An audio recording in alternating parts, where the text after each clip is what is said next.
but I gotta ask you about Kamala Harris. How you feel about her? She's a piece of shit. I was in California. She lacked professional competence, and she worked on it by hiking up her hemline when she needed influence rather than researching. I was out in California for 15 years doing my show when she was at her peak, and she had a reputation amongst the trial lawyers of being lazy. She just hike her skirt up and try to flirt, and she wasn't that good in the courtroom, if not pretty bad in the courtroom. So I'm not surprised at what she does. She's 60 years old, and I think listening to her word salad and the way she talks, I think she's got early onset dementia and also some problems with menopausal complications. That's that, you see, today is going to be tomorrow. So since it's going to be tomorrow, today we have tomorrow, which is why we are now. Like, what did you say? They have something in mind, but they cannot cognate getting all the way through it, which is why she's famous for this word salad garbage, and she doesn't make a bit of sense. I think since she's only 60, she's actually on a worse track than Biden was. Biden is 20-some years older than her, and he has been senile for a long time. Now, about 5 or 6 years ago, when did they start ramping up to do this? 2019. Okay, I was saying Biden has been a failure his whole adult career, a second-rate, third-string player. He's in the game, so he wants to make a name for himself. I considered him for years poor trailer park, urban trailer park trash. And he's a crook. He's a third stringer. Now, what I said he was going to do is he probably wants to claim fame for being the first person to see to it that a woman got to be president. And what I predicted, I'm slightly wrong on it, was that he was going to get in, try to get elected, and if he got one term, try to get elected for a second one. And then halfway through his term, when he had served 2 years, to retire or resign in her favor. So under the 22nd Amendment, what happens is she can serve for the final 2 years for somebody and then be elected twice more. So that woman would be able to serve 10 years, second only to Franklin Delano Roosevelt, who got elected to 4 terms before they put the amendment in place so you couldn't. Now, that said, I think, and my major at UCLA was political science. My analysis is they picked the weakest somebody they could as a figurehead, somebody who had some apparent minority status, which she does not. And what goes on is that you get her, everybody that is everybody would be afraid to go against her because of what she can pass herself off as. And then you get somebody that's easy to control because she's lazy, because she is becoming incoherent, and because she's always tried to do the casting couch to get where she wants. Now, the problem is that'll get somebody to a certain level quickly. But you can't get past that level if you don't have competence and talent. So my thing about it is if I'm crude about it, in this city years ago, I used to represent a whole bunch of pimps and hoes, and I know a hoe when I see one. And I say this, I don't care, women, you do what you want to do if you want to have recreational sex, but when you do the casting couch or anything else for professional purposes to get paid or advance, you a hoe. And she's old hoe. And the problem is what is she supposed to do? Somebody, one of her sycophant slaves comes up and unwraps her in a carpet naked at Putin's feet, and he says, oh yeah, I'm Julius Caesar. He said, no, I got better stuff here already. Plus, I don't want you anyway, you old woman. Get on up, you know. Or Xi Jinping, is he supposed to be impressed? she's doing word salad. Well, we're here today because China and the U.S. are here today, and that's why we have to agree on what we're doing here today. Like, fool, what did you just say? You know, did you say anything? And I've never seen such a salacious mess as I've seen out of her. I think of One West Bank. I had some pretty good properties out in California at one point in time. And I know I had 3 neighbors who had good properties. It was in a place called Ojai, California. And they got caught up about 15, 16 years ago, like a lot of people did in that mortgage bundling scam stuff that was going on. And there was a bank called One West Bank responsible for it, which was owned by George Soros. The Mnuchin that you have out of the Obama administration was Mnuchin, who was the CEO of One West Bank. Well, there were approximately 1,200 counts of indictments returned against Mnuchin and One West Bank in various counties in California. Well, Mnuchin and Soros financed and arranged and sponsored Kamala to run for Attorney General of California. They got her elected. She got in, and using the authority she had, she promptly consolidated all 5,200 counts and dismissed them. And a couple of weeks later, Soros sold One West Bank for $4.2 billion. So after that, they got together and got her financed and got everything organized and made the connections for her, and she got elected to U.S. Senator. Willie Brown made the initial contacts and arrangements so she could get elected as district attorney for San Francisco. She didn't do a very good job. She had a reputation for giving out the stiffest sentences in the United States of America for simple possession of marijuana in San Francisco, for God's sakes. But it was only to young black men. She's not a parent, never had any children, but she went off on this campaign to lock parents up, some of whom actually were shown to have dropped their children off at the school, but they played hooky, so she was putting them in jail. I know my in-laws, now late in-laws, because they're dead, and their fine daughter that I was married to, we were divorced. She got a whole lot of money, but anyway, out of me. What wound up happening was there was a liquor store they like to patronize on the way home, and it was a good liquor store, but it got held up a lot, so Kamala's solution was not go get the crooks, but close down the liquor store so nobody would be troubled by it. See, that kind of philosophy, or you've got a serial killer who's got 6 victims, and the families are writing protest letters to her, not hurry up and do something, not why are you giving the guy such a light deal, is why don't you let this man plead guilty to life without parole instead of delaying it for 7 years, trying to make political hay out of it. I was caught up in a thing where this woman who was supposed to be a financial specialist wound up embezzling a lot, $1.5 million from me, about $15 million from some other black celebrities.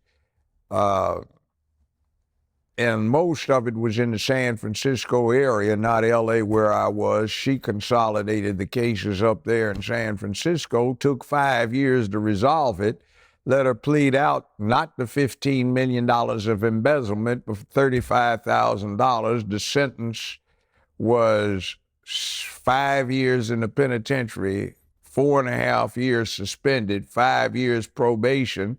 The woman wound up sitting on a bench outside Sybil Branch, which is the women's detention facility in L.A. County, for 5.5 hours. That's all the time she served, made no restitution.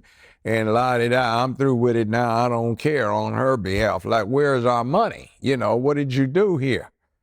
You didn't even consult with us. You did this on a surprise basis. There's $15 million gone. What happened? It's the kind of thing she would do, see. So it's like, that was not a good professional performance. And then she was everybody's favorite Hindu Indian prosecutor and attorney general and senator, and now she becomes black. But, I met her daddy, fine gentleman, Professor Harris. And the problem with her being black is Professor Harris says he's Caucasian, mixed Irish and Hindu. He doesn't have any black ancestors, but his Irish ancestors owned a lot of slaves in Jamaica and had them to work on plantation. So if mama is on the birth certificate listed as a Caucasian, daddy says he's a Caucasian Hindu and has no black ancestors, how did she get to be black? Now, a little side story.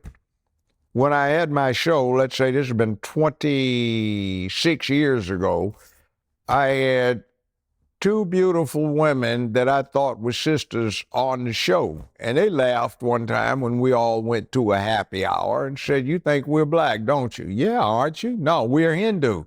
One of them said, "My mother's a Hindu Brahmin caste. My father was Hindu warrior caste. He took an oath to the family to protect her. They fell in love, eloped, and now we got a death warrant on us. We can't go back to India." So, yeah, and then they gave me two books.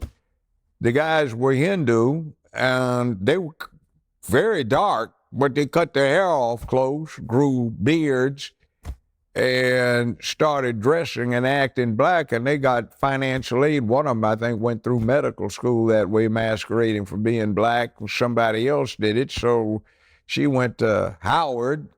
And by the way, she told one big lie when she was talking about she got bust because of something Biden did when she was running against him. Well, the yearbook that she put out there that you can still get online from her high school in Canada shows she went from kindergarten through 12th grade in Canada, never went to school in the United States of America. She was born, by the way, in the same hospital that my ex-wife was born in, the same 12-month period, and my late mother-in-law was in fact a pediatric nurse in that hospital when Kamala was born. And the birth certificate that she has is interesting because the confusion comes from a mistake. On the birth certificate, it lists the mother's race as Caucasian, national origin India, and religion Hindu. For the father, it does not list national origin. It does not list religion. It does not list anything about that, but where it says race, they put national origin in, Jamaica, by mistake. Now, if you've ever been to Jamaica and you go over to St. Elizabeth Parish, you see all the high, bright, and white that live in Jamaica. So I've got a good friend retired from law enforcement. He has a white wife, blonde-haired, blue eyes, but she was born in Jamaica. Her parents were born in Jamaica. One's blonde and blue-eyed, the other one's red-haired and gray-eyed, and they happen to be related to the King of England because they are aristocrats in England, but they were born in Jamaica. So if you go over there, you see people from Hong Kong, Singapore, New Zealand, Australia, Kenya, South Africa, you name it. It's part of the British Commonwealth, and nobody needed a passport, and you could just go in and out. So it's not unusual. You're not black just because you're from Jamaica, and you have a whole lot of white people that never left, and their ancestors owned a lot of slaves. The Maroons went up into the hill country and got themselves free back in the 1840s, but other than that, it is what it is in Jamaica. So just because you're from that country does not mean you are of the black race. So the problem is why don't you go get your daddy to give you an affidavit that you have a black ancestor? And since the only possible claim you have is through your great-grandmother, who he says was a Hindu house servant that just happens to be swarthy, where'd you get your blackness from? See, you're faking it again. And I say this after 50 years of experience, the worst human beings you will ever find are career prosecutors. Something slimy about them. They are so turned off by humanity and everything else. They don't care. They're trying to win the game.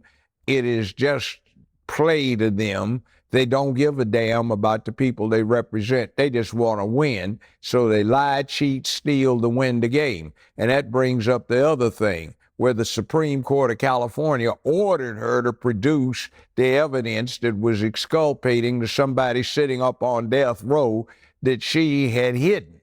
They did that over and over and over again with her hiding this evidence. Now, there are exceptions to this rule with career prosecutors, but if you ever want to sleazy somebody, find yourself a career prosecutor who's never done anything else but that until they have moved up. Now, there have been people like Thomas Dewey, who was a career prosecutor. He got Lucky Luciano, the gangster that set up the mob as a syndicate, a business.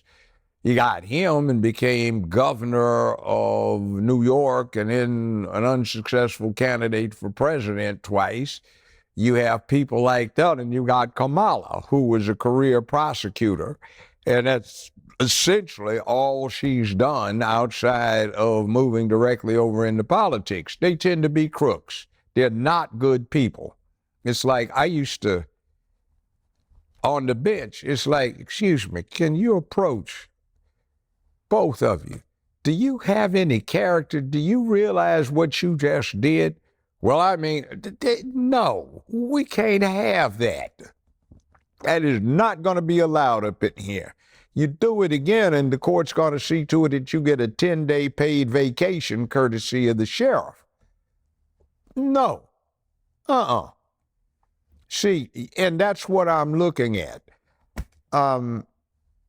She wants to be chief administrative officer, but she's never been the boss over anything. She was nominally with the Attorney General's office, but you've got all of these egos with all of these people with doctorate of laws who've taken the bar exam, and every one of them in there could run against you in an election and be your boss, and is as qualified technically as you are to run the place. So she's never been the boss in charge of something where she dictated, because what she did in San Francisco and when she got over California is she essentially had somebody else doing it, and she was just a political figurehead.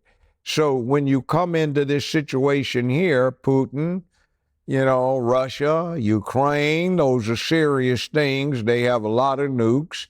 You've got Xi Jinping, and China's got one hell of a huge army, Air Force, nukes, computer systems, and so on. What is your experience in international diplomacy?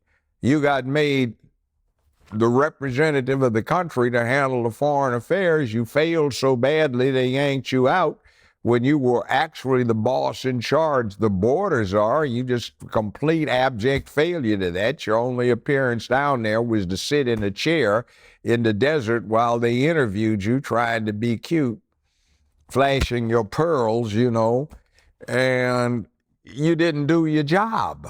So you're talking now about you want to legitimize 20 million aliens who've come in here and see that they get fast-tracked so they can vote and become part of the whole process. What are you doing? Whose jobs are you taking away? What about the people that actually lined up to go through the rules? You know, I want to become a citizen, so I take the courses. See, nobody's checking. They've got an outbreak of hepatitis. They got an outbreak of measles. HIV is ramped up. They've got all kinds of things. They've got problems with strains of tuberculosis that have no cure. So people before they come down with it, you have to put them on prophylactics for the rest of their life so they don't get a fatal illness that nobody can cure. So nobody is running the medical test. Nobody is checking to see what penitentiary they got out of. And something that is pretty real is a movie. You remember Al Pacino in Scarface? They dumped all their penitentiaries and they're over here. You got all of these Latino gangs that have now infiltrated. You've got Ukraine. You've got Gaza. You've got people that hate the fact that they don't have technology to shoot down a B-1B bomber. So what do? They just walk across the damn border. Nobody's checking them. Somebody is giving them free transportation without even vetting their luggage. And in the luggage, they have military-grade explosives, which over the last several years, I'm sure they put in various building structures, hospitals, subways, and everything else. And on command, they flip the switch, and 911 looks like a Boy Scout meeting. So what are you going to do about these things? Nobody's checking. You have a situation right now that has to be taken into context. Just about every major seaport is using these container removal cranes, these giant gantry cranes. They're made in the People's Republic of China. Nobody checked them, and now they went back and did, and there seem to be some things built into them that they can't remove. Don't know what the function is, but they appear to be communication devices. What the hell are those? You know, so you want to shoot down a B-1 bomber 56 miles from the southern border point where there is a huge illegal crossing. There is a U.S. Air Force base where 24 B-1 bombers stage out of. You can just surround a damn base with some RPGs and take a few of them out. We don't have but 24 of them that are operational, and some other was in long-term storage because we can't afford to operate the damn things. What are you supposed to do? That was your job. Did you do it? Did you handle it? No. So, they've got this thing where sometimes they promote people up. You fail at a job, but you got a rep, so they can't get rid of you, so they promote you. Like, for example, Halsey, Admiral Halsey. Bull Halsey, always charged off, was aggressive. Great in World War II, the first part of it. But there was a thing in the Philippines, well, not Philippines, Leyte Gulf. It was a disaster. The Japanese laid a decoy force out. He fell for the trap, took off with all of the warships, left the beaches totally unguarded, told nobody, and he should have been court-martialed. But because of his fame, they couldn't, so they wound up promoting him to 5-star admiral instead of court-martialing him and canceling him. So, they do this kind of thing. So it's not unusual. But I'm just saying, hey, if you're going to bring somebody in, bring in somebody that knows what the hell they're doing. Meanwhile, she had a little rally in Georgia. I think 86 people showed up. That was supposed to be interesting. And she had the nerve to call Vance unpatriotic. And he came back on her big time. He said, simplify, to serve, loyalty. I was in the Marine Corps over in the sand pile. And Trump took a bullet. What the hell have you done? And you want to call somebody out on the subject. See, it's hypocrisy. But you see, I did this because I did what I did, and that's what I did, which is because that's why I did it. Hey, what the hell did you just say? Do you realize what you said? Do you know?